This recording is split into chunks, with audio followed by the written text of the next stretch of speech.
Imagine meeting someone once, hearing their name a single time, and remembering it years later.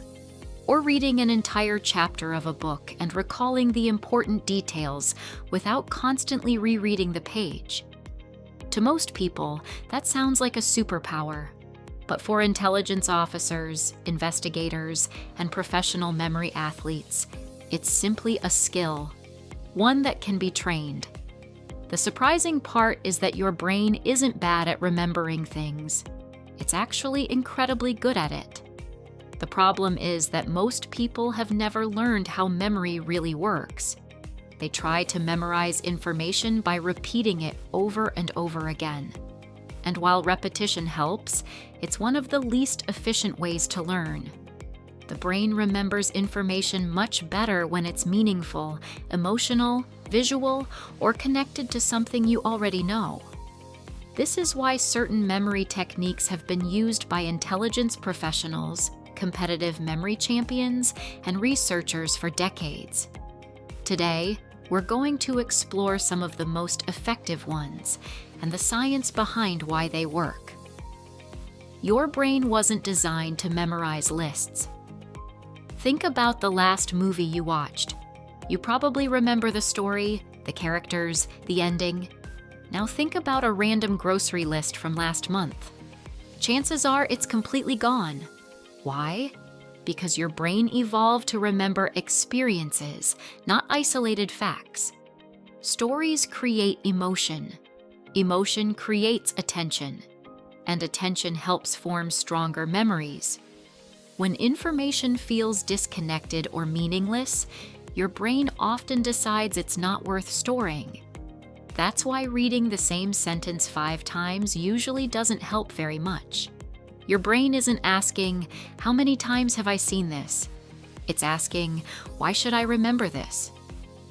The power of visualization. One of the oldest and most effective memory strategies is visualization. Instead of trying to remember abstract information, you convert it into vivid mental images. For example, imagine you're trying to remember the word apple. Simply repeating the word isn't very memorable. Now imagine a giant glowing apple the size of a car rolling down your street while wearing sunglasses. Suddenly, it's much harder to forget. The brain remembers unusual images far better than ordinary ones. The stranger, funnier, or more emotional the image becomes, the stronger the memory often becomes. This principle is widely used in competitive memory training. People aren't born with extraordinary memories. They learn to create extraordinary mental pictures. The memory palace. Perhaps the most famous memory technique is something called the memory palace. Despite its dramatic name, the idea is surprisingly simple. Imagine your home. Picture walking through your front door. You know exactly where the sofa is, where the kitchen is, where your bedroom is. You've visited these places thousands of times. Now imagine placing one piece of information inside each room. Maybe a history fact sits on the couch.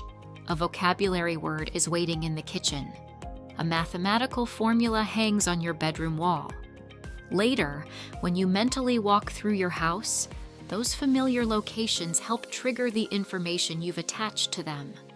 This technique works because your brain is exceptionally good at remembering places. Scientists believe this involves brain regions associated with spatial memory, making locations powerful cues for recalling information. Chunking. Why phone numbers are easy to remember. Have you ever wondered why phone numbers are grouped into smaller sections?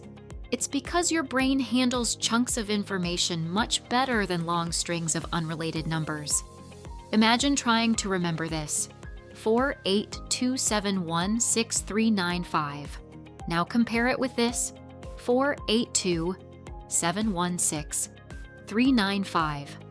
Exactly the same numbers. Much easier to remember. The same idea applies to studying.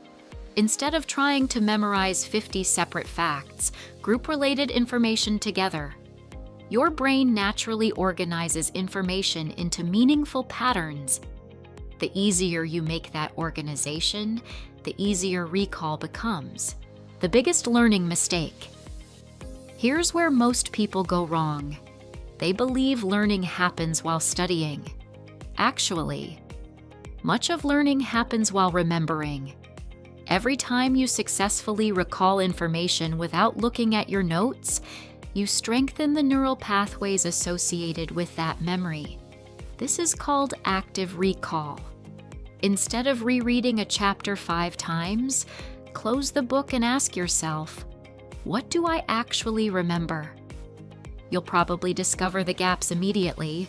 Those gaps tell you exactly what still needs work. It's far more effective than passively highlighting pages you'll never look at again.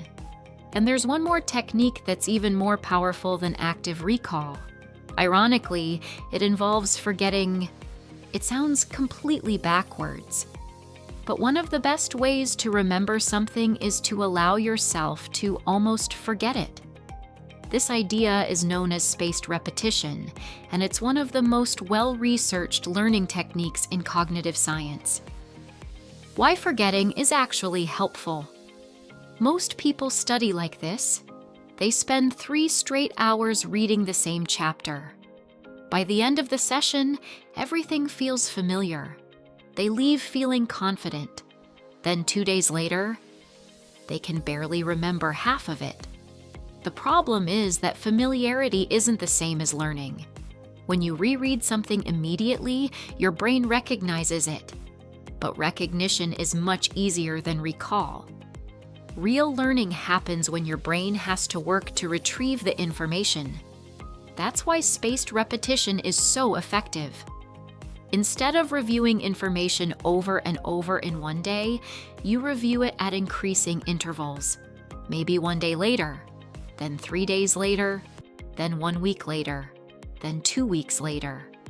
Each time your brain works to retrieve the memory, the neural connections become stronger. It's like exercising a muscle. The effort is what creates growth. Teach it to someone else. There's another technique used by many top students and experts. Pretend you're the teacher. After learning something new, close your notes and explain the concept aloud as if you're teaching a friend. Use simple language. Avoid complicated definitions. If you struggle to explain part of the topic, you've just discovered a gap in your understanding. That's valuable information, because now you know exactly what needs more attention. This idea is closely related to what's often called the Feynman technique, named after physicist Richard Feynman. His philosophy was simple. If you can't explain something simply, you probably don't understand it as well as you think. Teaching forces your brain to organize information instead of simply memorizing it. Eliminate the biggest memory killer.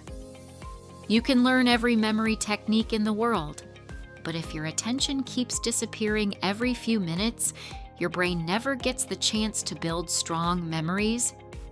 Think about how many times you've studied like this. Read 2 paragraphs, check your phone, reply to a message, watch a short video, return to your notes, scroll again. Every interruption forces your brain to switch contexts, and context switching comes at a cost. Your brain needs time to fully concentrate. Without deep focus, information rarely moves into long-term memory efficiently. One simple solution is to remove distractions before you begin. Put your phone in another room, turn off unnecessary notifications. Work in focused blocks of time. Even 25 uninterrupted minutes can often accomplish more than 2 distracted hours. Don't forget the basics. People often search for secret memory hacks, but they ignore the foundations that make memory possible. Sleep, exercise, nutrition, hydration. All of these directly affect how your brain functions. During sleep, Your brain helps consolidate memories formed throughout the day. That's one reason studying all night before an exam often backfires. You may spend more hours looking at the material, but your brain loses valuable time needed to organize and strengthen those memories. Regular physical activity also supports healthy blood flow to the brain. Good nutrition provides the energy and nutrients your nervous system needs. Memory isn't built by one trick. It's built by giving your brain the environment it needs to perform well. The real secret isn't a better memory. Here's something surprising. People with incredible memories aren't always born with extraordinary brains. More often, they've simply learned better systems. They visualize information, they organize it, they review it strategically, they practice recalling it, and most importantly, they stay consistent. Your memory works the same way muscles do. Use it regularly, challenge it, and it becomes stronger over time. Ignore it, and it gradually becomes less efficient. The difference isn't talent, it's training. If you're enjoying this science-based health content, I'd also recommend checking out the book Wild Women Remedies. It's packed with practical tips on natural wellness, gut health, hormone balance, and healthy living. You'll find the link in the description if you'd like to learn more. Outro. So, can you really learn faster using techniques associated with intelligence professionals and memory experts? Absolutely. Not because they're magical, but because they work with the way your brain naturally stores information. Visualize what you learn. Use memory palaces for complex information. Break ideas into smaller chunks. Practice active recall instead of endless rereading. Review information with spaced repetition, and explain concepts in your own words until they become effortless. These methods won't turn you into a genius overnight, but they will help you learn smarter instead of harder, because your brain isn't limited by how much information it can store. It's limited by how effectively you give it information to remember. If you found this video helpful, don't forget to like, subscribe, and turn on notifications for more science-backed content on learning, memory, and peak performance. Thanks for watching, and I'll see you in the next video.